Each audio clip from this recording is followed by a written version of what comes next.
Assalamu alaikum everyone. I am Saima Parveen. Today is our first lecture which is Introduction to Chemistry. So let's have a little introduction. Before moving towards chemistry, we should know what is science. The study of the structure and behavior of the physical world, especially by watching, measuring, and doing experiments. The development of theories to describe the results of these activities is known as science. And chemistry is one of the branch of science that deals with the study of matter, its properties, composition, structure, changes which occur in matter, and the principles which govern these changes. But chemistry is not concerned with the forms into which matter may be fashioned. So in order to know chemistry completely, we should know what is matter, what are properties, what can be the composition of matter, what is the structure, what changes can occur in matter, and what can be the principles by which the changes can be made.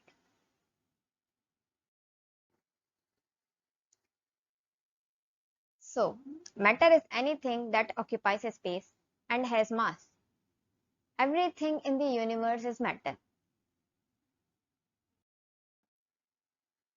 Here are some examples of matter that includes fire, earth, air, and water.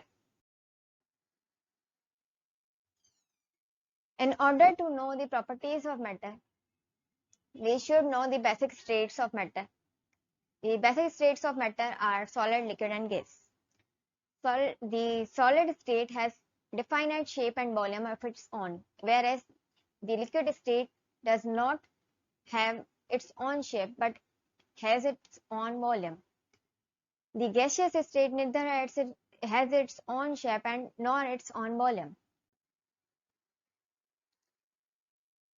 So what can be the properties of matter and how the properties of matter can be classified? In order to classify the properties of matter and know the properties of matter, we should know, are these properties determined without changing the identity of substance? If no, then these are the chemical properties. And if yes, then these are classified as physical properties. Chemical properties are related to how does the substance reacts to the presence of air, acid, base, water, and other chemicals.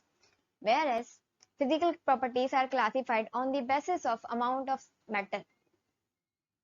If the properties are not dependent on the amount of matter, these are classified as intensive properties like color, melting point, boiling point, and density.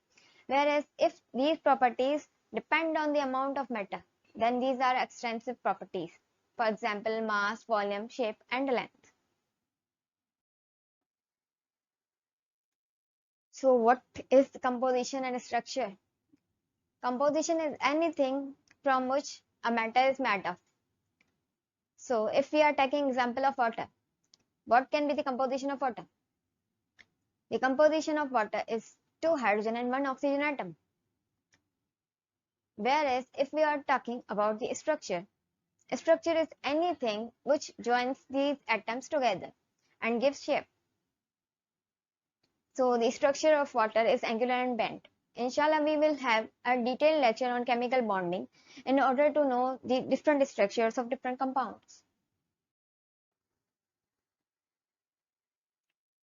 Changes in its states of matter.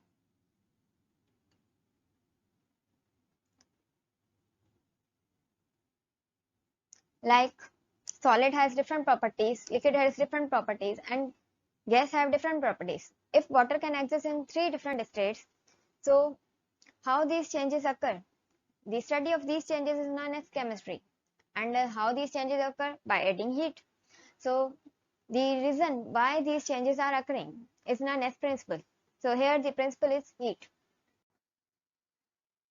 In order to know where the chemistry can be applied, we should know the applications of chemistry. There are various applications of chemistry, which includes cooking, batteries, food, pepper, pills, soap, petrol, concrete, plastics, cloths, and crackers. Thank you.